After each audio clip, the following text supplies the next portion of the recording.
Hi, I'm Ifat Kent from the Yoga Nest here in South Florida. I teach mostly prenatal and postnatal classes, and today I wanted to talk to you a little bit about tilting your hips. Last week we did it in the cat-cow pose. This week we're going to do it standing and laying on our back, and I'm also going to bring my ball here to show you a couple of hip circles, and that's going to work your hips and get you ready for giving birth. So, first, we're going to start with laying on our back. So you're going to lay on your back flat, and we're not going to stay there long. You're going to lay flat on your back, and you're going to bring your feet as close as you can to your glutes and separate them about hip distance apart. When you inhale, you're going to round your spine and bring your tailbone up first, and then you're going to lift your hips up a little bit.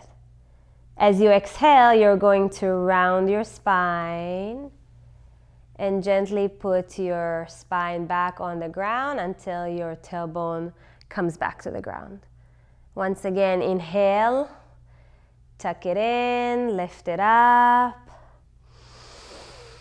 Exhale, round your spine and bring it back slow.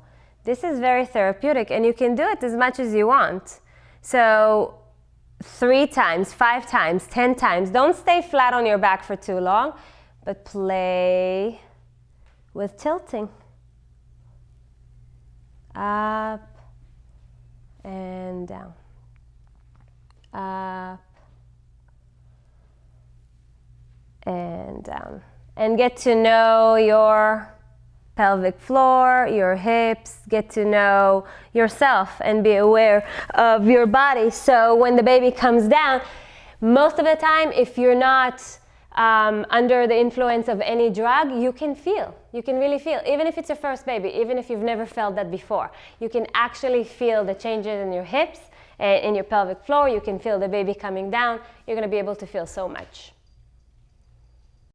So for our second exercise today, we're going to do some hip circles on the ball. Again, so you get to know your hips, you get to feel it, you get to lubricate it, and this is amazing. I sat like this for hours and did hip circles on the ball during my labor with my baby. So basically, gravity is the #1 tool to help us bring the baby down. So as long as you're upright, your baby is going to come down with contractions and with gravity.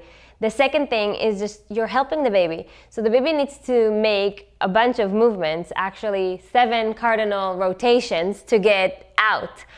And if you're making circles with your hips, you're actually helping your baby find its way.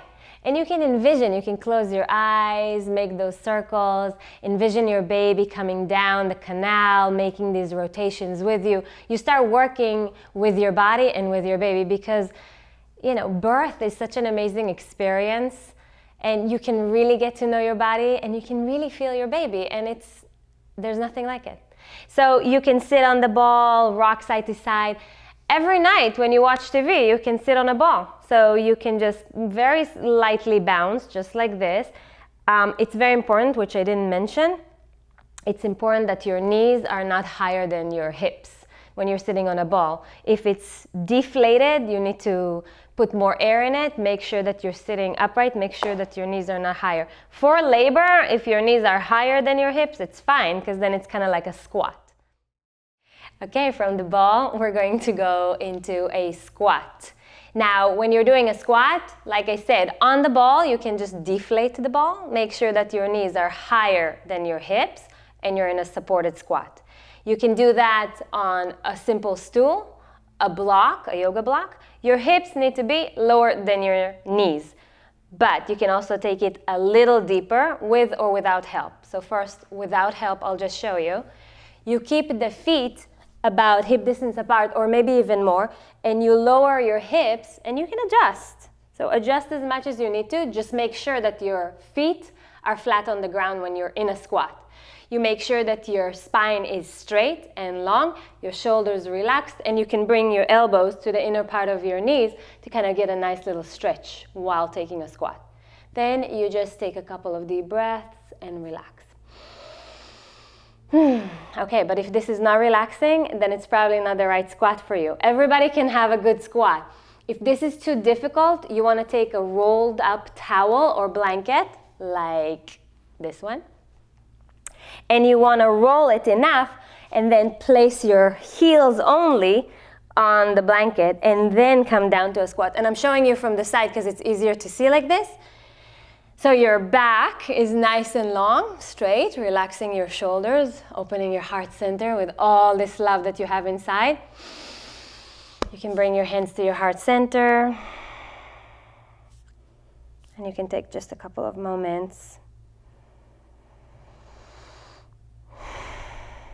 to breathe, to relax, to center yourself, to feel good about your body, about your baby descending, about the progress that you're making. It shouldn't be that difficult. Really, a squat, if it doesn't feel comfortable with your feet on the ground or even with your heels on a blanket, don't do it. Use a stool, use a block, or use the ball.